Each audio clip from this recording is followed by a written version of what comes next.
Hello students, welcome to Amita की पाठशाला। Last class में हमने किया था एक्सरसाइज 2.2 के first, second and third question.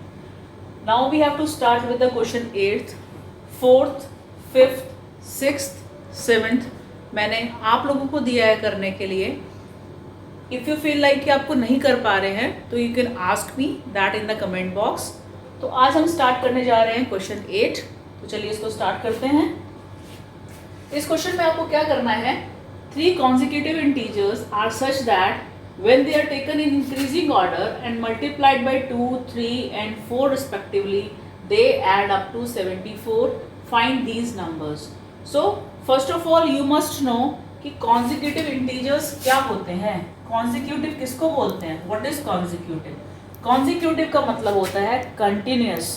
continuous integers आपको बताने हैं जिनको कि जब आप are such that when they are taken, जब हम उनको इंक्रीजिंग ऑर्डर में लें तो और मल्टीप्लाई 2, 3 एंड 4 से करें रिस्पेक्टिवली, मीन्स फर्स्ट नंबर को आप मल्टीप्लाई 2 से कर रहे हो, सेकंड नंबर को आप 3 से कर रहे हो, थर्ड नंबर को आप 4 से कर रहे हो, तो आपका जो सम आ रहा है वो 74 आ रहा है। तो आपको वो 3 कॉन्सिक्यूटिव नंबर्स जो हैं वो फाइंड आउट करने हैं। So this is that you have to do in this question.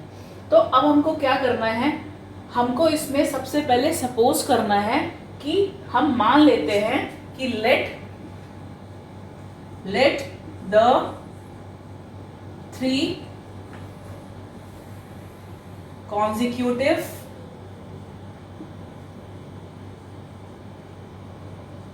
Integers, कौन कौन से मानेंगे उसको, कॉन्जिक्यूटिव है तो एक हम मानते हैं x, second one is x plus 1, consecutive है ना, तो x में हम एक 1 ऐड कर रहे हैं, सेकेंड हमने मान लिया प्लस 2। अगर जैसे यहाँ पर 4 है तो 4, 5, 6, 16 होगा तो 16, 17, 18। सो इसलिए हम एक नंबर हमने इंटीजर माना, उसमें प्लस 1 किया तो नेक्स्ट इंटीजर आ गया, प्लस 2 किया तो थर्ड इंटीजर आ गया। So this is the way to suppose the 3 consecutive numbers. वो इंटीजर्स हो सकते हैं, वो कोई भी नंबर्स हो सकते हैं।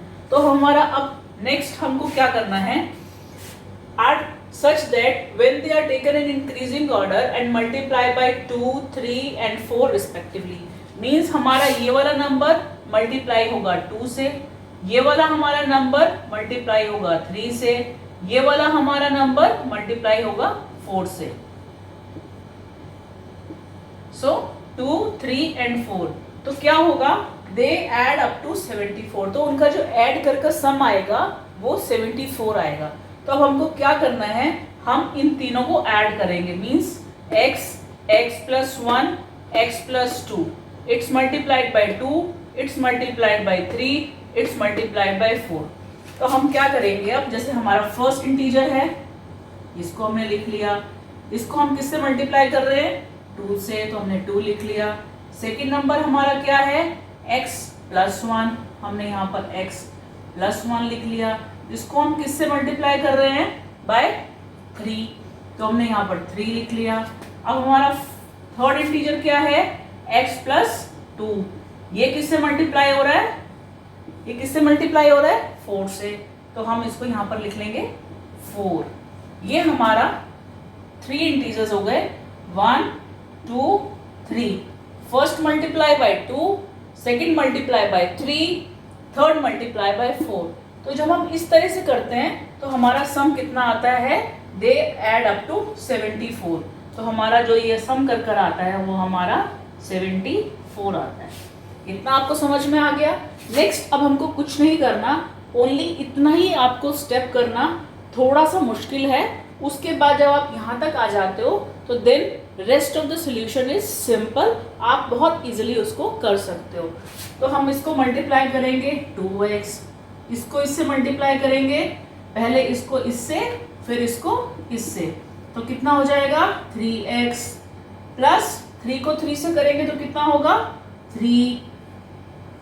अब हम 4 को x से करेंगे तो कितना होगा 4x। अब हम 4 को 2 से करेंगे तो कितना होगा 8, और इन सब का सम हमारे पास आ रहा है 74। इसको हम एज इट इज लिख देंगे यहाँ पर। अब हमको सिंपल एडिशन करना है। एडिशन किसका करेंगे? इसका, इसका और इसका, इन 3 टर्म जो सेम टर्म है हमारी with the same variable x, x and x, इन तीनों को हम क्या करेंगे? प्लस करेंगे।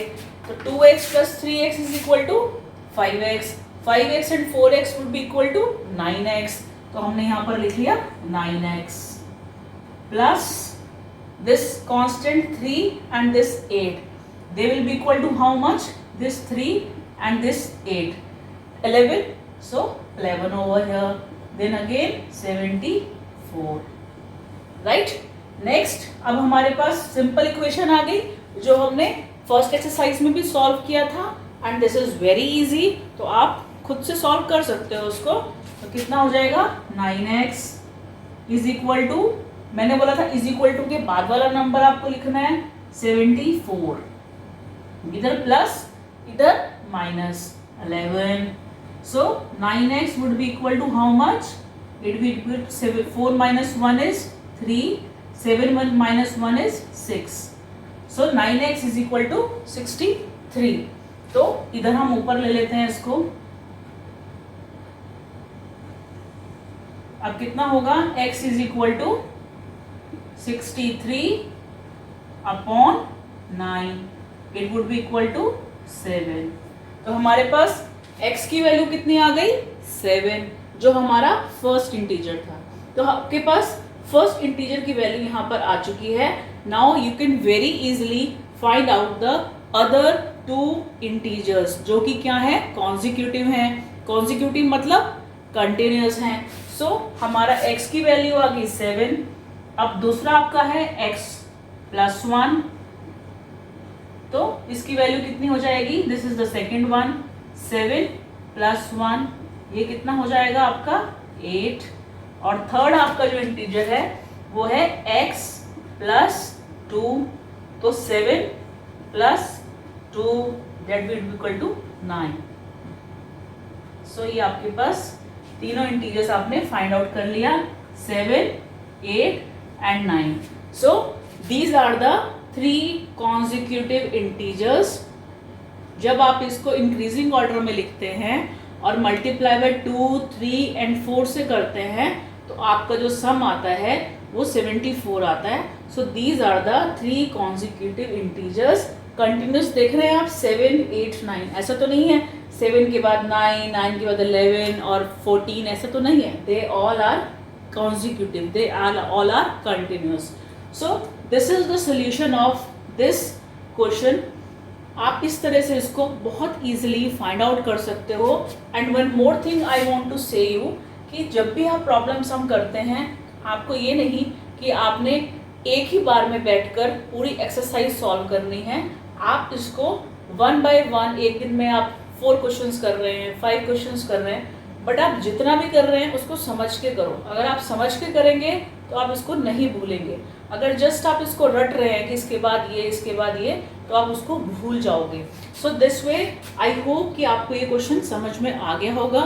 Now we will proceed to the next question. Now we are going to solve 13th question of this exercise 2.2। इसमें क्या करना है आपको? A rational number is such that when you multiply it by 5 by 2 and add 2 by 3 to the product, you get minus 7 by 12. What is the number? First of all, you must know कि rational number क्या होता है। rational number क्या होता है? तो I think आप सबको मालूम होगा कि rational number वो होता है a number which can be written in the form of p upon q and where q is not equal to 0। यहाँ मैं आपको ये बताऊँ कि रैशनल नंबर क्या होते हैं जिसमें डिनोमिनेटर और न्यूमरेटर एंड डिनोमिनेटर होता है। सो एक आपके पास रैशनल नंबर है जो किस तरीके से है कि व्हेन यू मल्टीप्लाई, जब आप उस रैशनल नंबर को मल्टीप्लाई 5 by 2 से करते हो और उसमें 2 by 3 उसके प्रोडक्ट में ऐड करते हो, तो आपके पास माइनस 7 by 12 होता है। तो आपको उस नंबर को फाइंड आउट करना है। मैंने आपको ये बता दिया रैशनल नंबर क्या होता है, और मैंने आपको ये भी बता दिया इन क्वेश्चंस में आपको सपोज करना है, आपको एज्यूम करना है। उसके लिए हम क्या करेंगे? हम सपोज करेंगे कि let the rational number be x, let the rational number B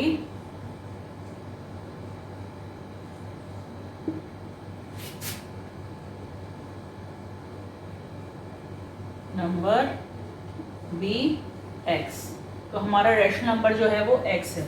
अब नेक्स्ट क्या है कि इस तरह से है वो रेशनल नंबर कि when you multiply it by 5/2, तो क्या मतलब जब हम इस रेशनल नंबर को मल्टीप्लाई करते हैं बाय 5/2, ये दूसरा काम हो गया। फिर तीसरा काम क्या है, and add 2/3 to the product. Product मतलब जो ये हमारे पास नंबर आया है, एंड ऐड 2/3, आप इस प्रोडक्ट में आप 2/3 को ऐड कर दोगे लाइक दिस। ये हमारा काम हो गया। तो हमारे पास क्या आएगा, यू गेट -7/12। तो कितना नंबर हमको मिलेगा, -7/12। So what is the number. So main आपको बेटा यहाँ तक ही पहुंचना है। After that rest of the solution is easy, it's not at all difficult. But जैसे कि मैं आपको पहले भी बता रही हूँ इन प्रॉब्लम सम्स में, बट आपको बस इतना आपको अच्छे समझ में आ जाना चाहिए।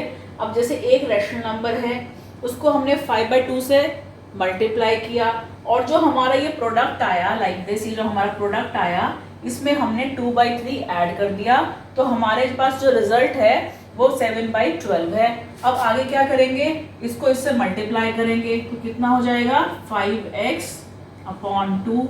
बाकी सब आपका सेम है, 2/3 is equal to -7/12। Understood. Next अब आपको क्या करना है, अब आपको वेरिएबल है ये 5x/2, इसको आप इधर ले आए, और बाकी कॉन्स्टेंट्स को आप इधर ले आएंगे। -7/12, अब इसको प्लस है, इधर आके आपको माइनस करना है, ये भी हमारा हो गया, सिंपल हो गया। अब नेक्स्ट क्या करना है आपको, अब हम इधर आ जाते हैं। अब हमको क्या करना है, 5x/2 इज इक्वल टू -7/12 -2/3। अब क्या करेंगे, इसमें हम क्या करेंगे, एलसीएम लेंगे, बिकॉज ये दोनों आपके पास अनलाइक फ्रैक्शंस हैं। तो आप क्या करोगे, 5x/2, अब इन दोनों का एलसीएम कितना आएगा, 12 और 3 का 12, एलसीएम लोएस्ट कॉमन फैक्टर। अब हम क्या करते हैं, बहुत से बच्चों को कंफ्यूजन रहती है इसमें कि कैसे सॉल्व करना है। आपने इस नंबर में ये नंबर देखना है, how many times will you go to get this number in this table. तो 12 के टेबल में आप कितने टाइम्स जाते हो तो आपके पास 12 आता है, 1 टाइम। जो आपके पास वो नंबर आया उसको आप इससे मल्टीप्लाई करोगे, तो 1 × 7 इज -7, -7 आ गया यहाँ पर। अब ये माइनस का साइन है। अब 3 के टेबल में 12 देखो, how many times will you go in the table of 3 to get 12, how many times will you go, 4 times, very right. And 4 के बाद इसको क्या करेंगे, मल्टीप्लाई, 4 × 2 = 8, ये हमारा हो गया, सिंपल। अब नेक्स्ट क्या करना है, 5x, इसको साथ में लेके चलना है, is equal to -7 and -8 will B equal to -15, -15/12। अब क्या करेंगे, अब इसमें फर्दर अभी x की वैल्यू नहीं आई, हमको तो x की वैल्यू निकालनी, x की वैल्यू नहीं आई। Now further we have to solve this. अब क्या करेंगे, इसको क्रॉस मल्टीप्लाई करेंगे, इसको इससे मल्टीप्लाई, इसको इससे मल्टीप्लाई। 5x को 12 से मल्टीप्लाई करेंगे, 12 × 5 = 60, 60x आ जाएगा यहाँ पर, 60x। अब -15 को 2 से करेंगे तो कितना होगा, -30। Okay, now come here. अब आपको निकालनी है x की वैल्यू। x की वैल्यू कितनी होगी, -30। अब ये आपका यहाँ पर क्या हो रहा है, मल्टीप्लाई, यहाँ पर आकर क्या हो जाएगा, डिवाइड। आप इसको डिवाइड करेंगे, अब आप देख रहे हैं -30/60। Now you have to further simplify it, you have to find that number जिसके टेबल में हमारा ये दोनों नंबर आ जाए। तो आप किससे कर सकते हो, इसको 30 से कर सकते हो, 31 × 30 एंड 32 × 60, तो कितना हो जाएगा, 1/2। अब यहाँ पर क्या है, माइनस, तो हम इसको भी क्या करेंगे, माइनस से करेंगे, तो आंसर हमारा कितना आ गया, -1/2. So that means -1/2 is the rational number in fact by which when you multiply it by 5/2 and add 2/3 to the product, you get -7/12. So this is again not at all difficult. Once you are here with the equation, आप आगे बहुत easily इसको solve कर सकते हैं. कुछ fundamentals का आपको ध्यान रखना है in making the solution, तो आप बहुत easily आप इसको कर सकते हो. In between जो आपके questions जो मैंने नहीं कराए हैं आपको, वो questions almost similar हैं, but then also if you feel like that आपको समझ में नहीं आ रहे हैं, you can ask that questions in the comment box. I will give you the answer of that also. So now proceed to the next question. Now let's start with the 14th question, that is Lakshmi is a cashier in a bank. She has currency notes of denomination rupees 100, rupees 50 and rupees 10 respectively. The ratio of the number of these notes is 2:3:5. The total cash with Lakshmi is rupees 4 lakhs. How many notes of each denomination does she have? So first of all, as if I think कि सब bank तो जाते ही हैं, और जब हम bank जाते हैं, जब आप कोई चीज़ डिपॉजिट कराते हो, when you go to the bank to deposit money, तो वहाँ पर आपको एक स्लिप मिलती है. उस स्लिप पर आप लिखते हैं कि जैसे आप 5,000 रुपीज़ वहाँ पर डिपॉजिट कराने जा रहे हो. So when you go to the bank to deposit that amount, तो आपको एक स्लिप मिलेगी, उस पर लिखा होगा जैसे आप 5,000 जमा कराने जा रहे हैं, तो आपने 2,000 के कितने नोट्स लिए हैं, आपने 10 रुपीज़ के कितने नोट्स लिए हैं, आपने 20 रुपीज़ के कितने नोट्स लिए हैं, तो उसको हम बोलते हैं डिनोमिनेशन. जितने जैसे आपने 50 रुपीज़ के 5 नोट्स लिए हैं, 50 रुपीज़ के 5 नोट्स लोगे तो कितने हो जाएंगे आपके पास, 50 रुपीज़ इंटू 50 इंटू 5 इज़ 250, तो 250 हो जाएंगे. सो अगर आप बैंक में जाते हैं और 250 रुपीज़ जमा कराते हैं और 50 रुपीज़ के 5 नोट्स लेके जाते हो, तो आप लिखोगे डिनोमिनेशन में कि जो 50 रुपीज़ हैं उसके 5 नोट्स हैं आपके पास, so that is called denomination. तो इस केस में क्या है कि लक्ष्मी बैंक में कैशियर है, उसके पास करेंसी नोट्स किस में हैं, रुपीज़ 100, रुपीज़ 50 एंड रुपीज़ 10 के हैं. अब रेशो क्या है ऑफ द नंबर, आपके पास 100 जो है वो 2 रेशो है, उसके पास 50 की 3 रेशो है, तो रुपीज़ 10 की 5 रेशो है, और टोटल कैश उसके पास रुपीज़ 4 लैक्स है. So what you have to find, आपको निकालना है कि ईच डिनोमिनेशन यानी 100 रुपीज़ के कितने नोट्स हैं, 50 रुपीज़ के कितने नोट्स हैं, 10 रुपीज़ के कितने नोट्स हैं, आपने वो फाइंड आउट करना है. यहाँ पर उन्होंने हमको रेशो दी है, we have to find out the correct value of this denomination. तो हम assume करेंगे let the ratio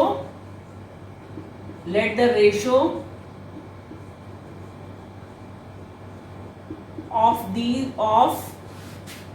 notes be 2x, 3x and 5x respectively. Respectively का मतलब मैंने आपको बताया है क्या होता है, कि रिस्पेक्टिवली का मतलब होता है कि 100 के 2, 50 के 3, 10 के 5. तो हमने एज्यूम कर लिया, हमने सपोज कर लिया कि जो हमारे रेशो ऑफ नोट्स हैं that is 2x, 3x and 5x respectively. अब हमारे पास है 100 के, तो अमाउंट कितना हो जाएगा, दिस सर कितने हो जाएंगे हमारे पास नोट्स, 100 रुपीज़ के कितने हो जाएंगे, तो नंबर ऑफ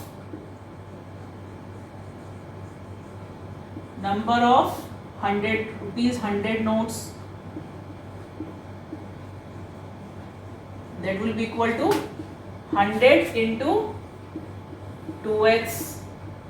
ऐसे ही आप निकालोगे number of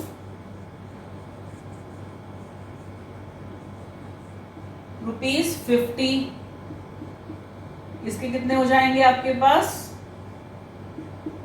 50 into 3x. in the same way of 10, number of rupees 10 notes ये कितने हो जाएंगे 10 इंटू 5x, ये आ गया आपके हमारे पास। और टोटल जो हमारे पास है दैट इज 4 lakhs। तो हम इसको आगे फाइंड आउट करेंगे।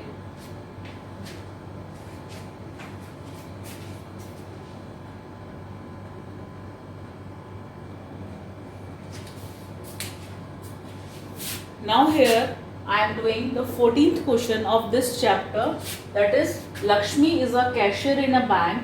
She has currency notes of denomination rupees 100, rupees 50 and rupees 10 respectively. The ratio of the number of these notes is 2:3:5. The total cash with Lakshmi is rupees 4 lakhs. How many notes of each denomination does she have? तो क्या है, जैसे कि हम लोग bank में जब जाते हैं तो हम वहाँ पर क्या करते हैं, जब भी हम कोई डिपॉजिट करने के लिए जाते हैं अमाउंट, तो वहाँ पर हमको एक स्लिप मिलती है। उस स्लिप में आपको मेंशन करना होता है कि जो भी आप डिपॉजिट करने जा रहे हो उसके नोट्स कितने हैं। जैसे आपके पास आप 500 रुपीज़ डिपॉजिट करने जा रहे हो और आपके पास 50 रुपीज़ के नोट्स हैं, तो कितने नोट्स हैं आपके पास 500 के लिए? तो 10 notes 50 into 10 is 500, means 50 rupees की आपके पास 10 नोट्स हैं, तो आपको मेंशन करना होता है। इसी तरह से लक्ष्मी जो है बैंक में कैशियर है, तो उसको सब हिसाब रखना होता है। उसके पास करेंसी नोट्स कितने हैं? ₹100 के नोट्स हैं, ₹50 के नोट्स हैं और ₹10 के नोट्स हैं। किस रेशो में है? 100 के 2 रेशो में, 50 के 3 एंड ₹10 के 5। और टोटल कैश उसके पास जो है that is 4 lakhs। How many notes, आपको ये निकालना है कि कितने कितने नोट्स हैं आपके उसके पास। जैसे रेशो में दिया हुआ है, they have not given you the exact numbers, you have to find the exact number. तो हम क्या करेंगे, हमको रेशो गिवन है, हमको इसकी नंबर्स निकालने हैं। उसके लिए हम इसको सपोज करेंगे कि let the ratio of ₹100, ₹50 and ₹10 is कितनी हो जाएगी? Is 2x, yes, then 3x and 5x respectively. So this is the short form for respectively, means 100 के 2x, 50 के 3x, 10 के 5x। ये हमारा हो गया। अब हम निकालेंगे अमाउंट कितना हो जाएगा उसके पास। अब अमाउंट ऑफ, सबसे पहले यहाँ पर सबसे बड़ा नंबर कौन सा, सबसे बड़ा नोट कौन सा है? ₹100। तो ₹100 के कितने हो जाएंगे हमारे पास? तो 100 रुपीज़ हैं और किस रेशो में है? 2x। तो 100 into 2x will B equal to 200x। ऐसे ही आप सब निकाल लेंगे। अब आपके पास अमाउंट ऑफ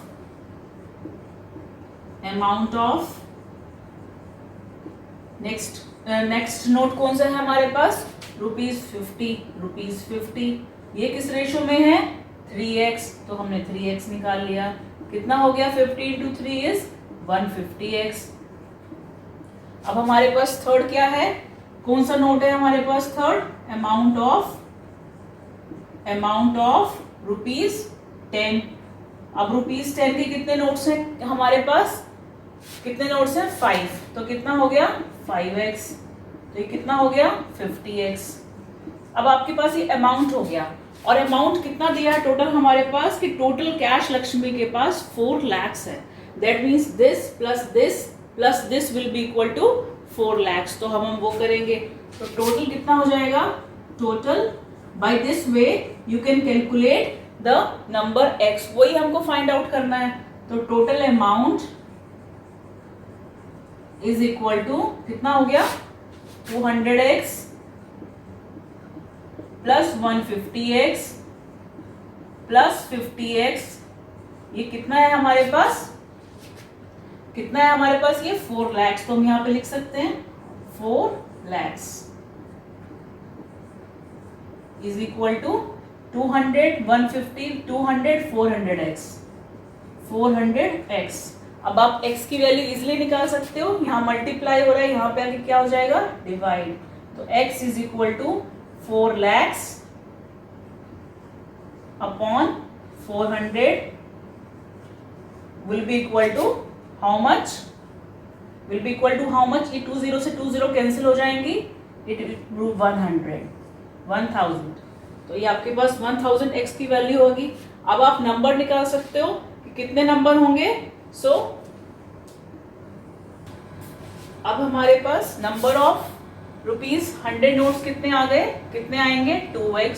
सबसे पहले 2x है, तो 2 इंटू x की वैल्यू कितनी आई थी, 1000, so it will B equal to 2000। तो हमारे पास 100 रुपीज के 2000 नोट्स हैं। अब नेक्स्ट नंबर ऑफ, अब नेक्स्ट कौन सा नोट है, ₹50। अब उसके कितने हैं हमारे पास, 3 into 1000, it will B equal to 3000। अब नेक्स्ट है हमारे पास नंबर ऑफ, नेक्स्ट कौन सा हमारे पास नोट है, ₹10। Yes, very correct, 10 notes. So it will B equal to कितना है, 5। तो 5 इंटू 1000 विल बी इक्वल टू 5000। सो इट्स ₹100 के 2x 2000, 50 के 3x तो 3000, 5 के 5x तो 5000। सो 200, 3000 एंड 5000। ये हमारे पास इस डिनोमिनेशन में हमारे पास नंबर हैं 100 के 2000 नोट्स, 50 के 3000 नोट्स एंड 10 के 5000 नोट्स। तो इस डिनोमिनेशन में उसके पास रुपीस हैं जिसका टोटल अमाउंट है 4 लाख। तो the next question is also of the same type. Try it, and then also if you are not able to do it, ask me that question in the comment box. So now proceed to the next, the last question of this exercise. Yes students, now come to the last question of this exercise, that is question 16. Here it is, the organizer of an essay competition decides that a winner in the competition get a prize of ₹100 and a participant who does not win gets a prize of ₹25. The total prize money distributed is ₹3000. Find the number of winners if the total number of participant is 63. Yes, the very important thing is कि आपको question समझ में आना चाहिए। Question समझ में नहीं आएगा तो आप सोल्यूशन नहीं कर पाएंगे, आप सोल्यूशन कर भी लेंगे तो वो आप भूल जाओगे। So it's very important to understand the question thoroughly. So इसमें क्या है कि जो ऑर्गेनाइजर होते हैं ऐसे कंपटीशन में, वो डिसाइड करते हैं कि जो विनर है कंपटीशन में उसको मिलेगा 100 रुपीज़, और जो पार्टिसिपेंट जो नहीं विन करेगा उसको मिलेगा ₹25। टोटल मनी वो डिस्ट्रीब्यूट कर रहे हैं 3000 रुपीज़। तो आपको नंबर ऑफ विनर्स निकालने हैं। अगर टोटल नंबर ऑफ पार्टिसिपेंट 63 हैं, so total number of participant is 63, you have to find the number of winners. तो हमको यहाँ पर निकालना क्या है, नंबर ऑफ विनर्स, ये हमको यहाँ पर निकालना है। तो इसको हम क्या करेंगे, वेरी करेक्ट, इसको हम सपोज कर लेंगे, इसको मानेंगे कि let the number of winners be x। अब विनर्स हमारे पास कितने हो गए, x, और टोटल नंबर ऑफ पार्टिसिपेंट कितने हैं, 63। तो अगर मैं आपसे पूछती हूँ कि जो विन किया वो x हैं, जिन्होंने विन नहीं किया वो कितने होंगे, टोटल में से आप विनर्स को माइनस करोगे तो आपके पास वो वाले पार्टिसिपेंट आ जाएंगे जिन्होंने विन नहीं किया है। तो टोटल पार्टिसिपेंट है 63, विनर्स हैं हमारे पास x, तो जो नॉन विनर्स हैं वो कितने हो जाएंगे, 63 minus x। So the number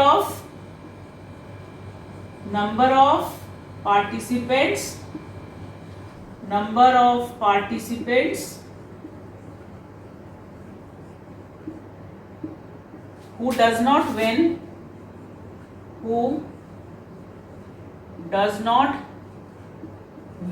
कितना हो जाएगा 63 माइनस x 63 टोटल में से विनर्स को माइनस कर दिया। अब आपको ये पता है कि जो प्राइस डिस्ट्रीब्यूशन है ₹100 का है विनर्स के लिए, तो हम यहाँ पे विनर्स कितना हो जाएगा इनटू 100, तो मनी डिस्ट्रीब्यूटेड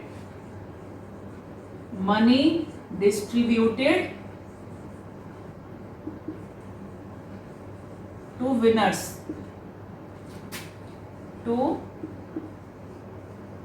विनर्स। अब विनर्स हैं कितने x, कितनी मनी मिल रही है इनको ₹100 मिल रही है। Winners in the competition gets a prize of ₹100, इसको मल्टीप्लाई करेंगे 100 से, तो कितना हो जाएगा 100x। अब मनी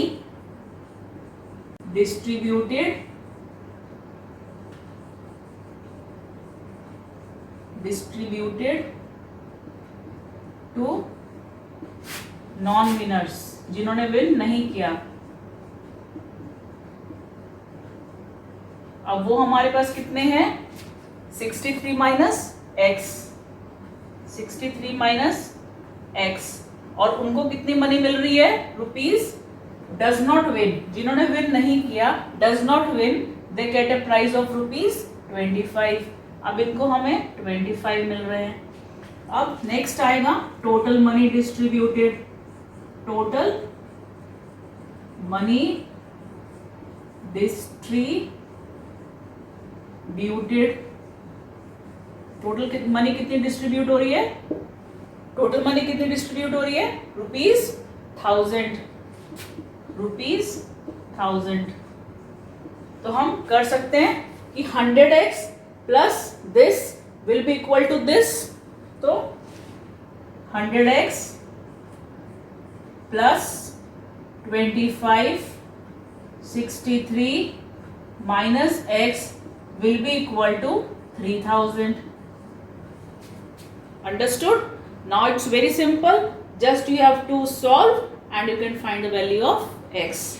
तो क्या करेंगे 100 प्लस इसको इससे मल्टीप्लाई करेंगे 25 3 जा 75 7 25 6 150 157 minus 25 into x is 25x is equal to 3000.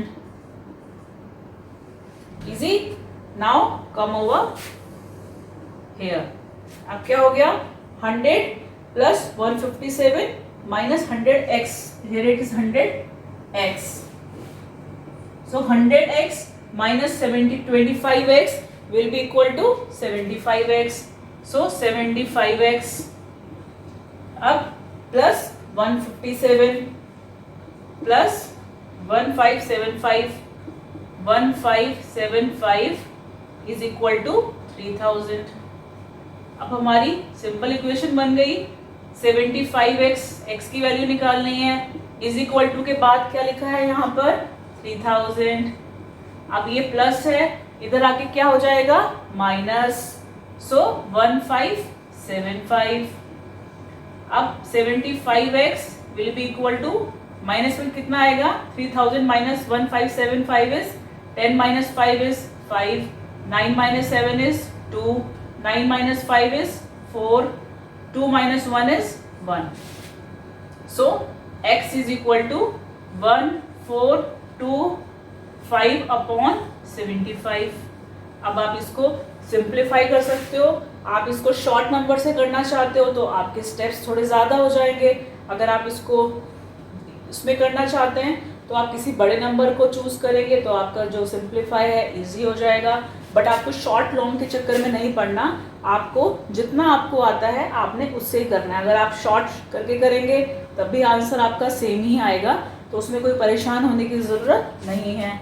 Like अगर आप 15 से करते हो so 15 5 is 75, 15 9 is 135 and then is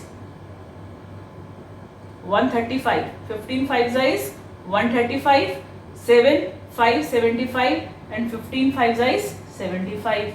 Again 5 1 is 5, 4 19. x की वैल्यू कितनी आ गई हमारे पास 19. तो आपको अगर 15 में नहीं जाना आप 5 से भी कर सकते हैं, तब भी आपका आंसर यही आएगा, इट्स 19. सो x की वैल्यू हमारे पास कितनी आ गई 19. मीन्स जो नंबर ऑफ विनर्स हैं वो हमारे x थे और x की वैल्यू हमारे पास 19 आ गई. तो इतना ही हमको फाइंड आउट करना था. जो नंबर हमने सपोज किया था x, उसकी हमको वैल्यू मिल गई. वही हमारे से क्वेश्चन में उन्होंने पूछा था, find the number of winners, so that is 19. Now we had completed this exercise 2.2. rest of the questions in between जो मैंने नहीं किए हैं, you can try it yourself, and if you feel like that you are not able to solve this or that question, you can ask me that question in the comment box.